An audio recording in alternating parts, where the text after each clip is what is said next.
Saya merasakan sendiri memang tidak ada bau-bau bangkai di sana. Ada salah satu jenazah berusia 16 tahun itu keringatnya itu berbau kasturi.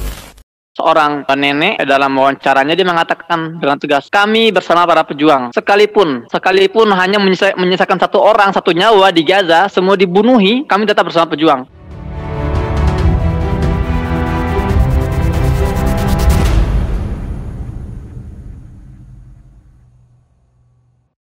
Tentang kabar-kabar yang saya mau dengar langsung, kalau ada ribuan orang terpendam di antara puing-puing, mestinya kan ada bau-bau bangkai ya di mana-mana ya.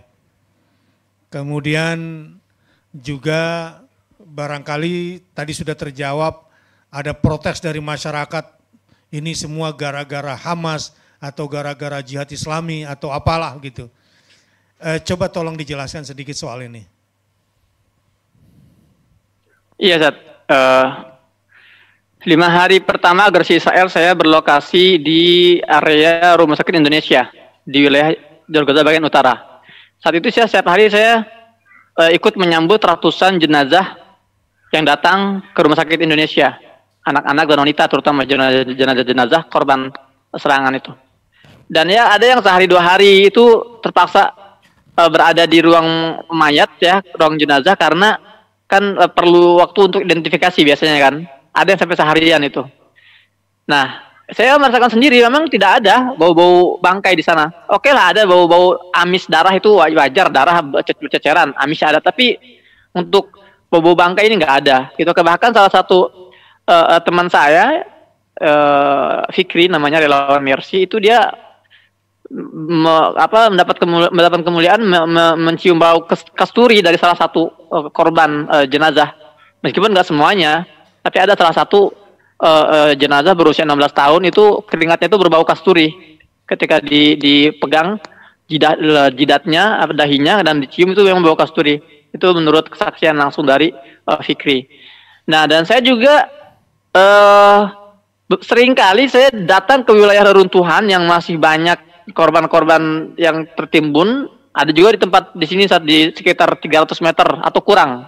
Tetangga kami itu ada 4 rumah itu yang dibombardir oleh 5 roket, dan saat itu ada 25 yang berada dalam rumah, kemudian 9 sudah dievakuasi dan sisanya masih terjebak di reruntuhan. Itu saya beberapa kali mendatangi lokasi itu dan memang tidak ada bau bangkai sama sekali. Masya Allah, itu karomah yang memang saya rasakan langsung. Nah, untuk misalnya para warga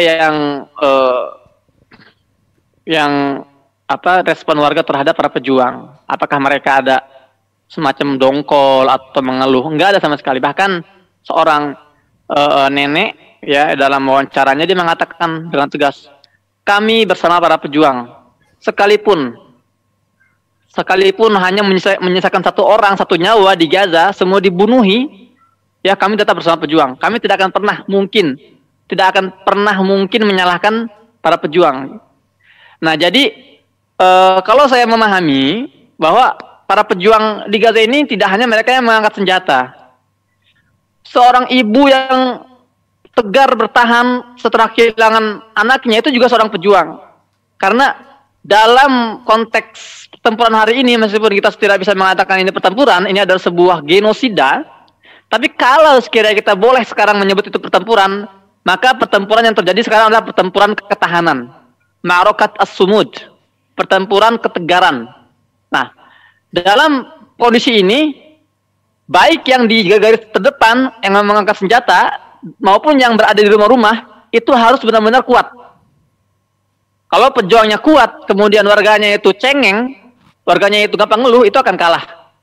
Sebaliknya, kalau warganya ini kuat, tabah, tegar, namun pejuangnya ini nggak kuat, itu akan hancur.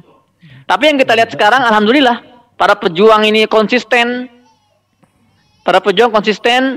memukul mundur setiap serangan-serangan tank-tank baja. Sejauh ini sudah 150 lebih tank Merkava merek terbaru ini sudah hancur lebur oleh roket-roket Yasin 105. Jadi mereka terus berhasil memukul mundur, dan itu semua terdokumentasikan secara jelas, secara HD, secara 4K bahkan. Dan itu setiap malam itu ditayangkan oleh Al Jazeera dan stasiun-stasiun televisi berbahasa Arab. Nah, jadi para pejuang juga mereka berhasil dengan kekuatan mereka, masya Allah, dengan banyak sekali karomah-karomah yang mereka dapatkan. Di satu sisi warga mereka pun itu mereka tegar dan kuat. Jadi kedua unsur ini benar-benar saling menguatkan. Jadi para pejuang di sana tenang karena warganya itu tidak merongrong dari belakang, warganya itu malah memotivasi mereka. Begitu juga warga di sini tenang karena mereka mengetahui para pejuang itu masih konsisten, ya masih kuat dan terus melakukan perlawanan secara intens, masif, dan berhasil menewaskan ratusan, mungkin bahkan ribuan tentara Israel. Tapi memang angka ini tidak dirilis secara resmi, ya. Kita tahulah kebiasaan Israel ini memang mengurangi jumlah korban dari pihak mereka. Tapi yang jelas sudah banyak sekali korban jiwa dari pihak tentara Israel. 3 hari yang lalu, Ustadz, ini ada seorang wartawan dari media Ibrani.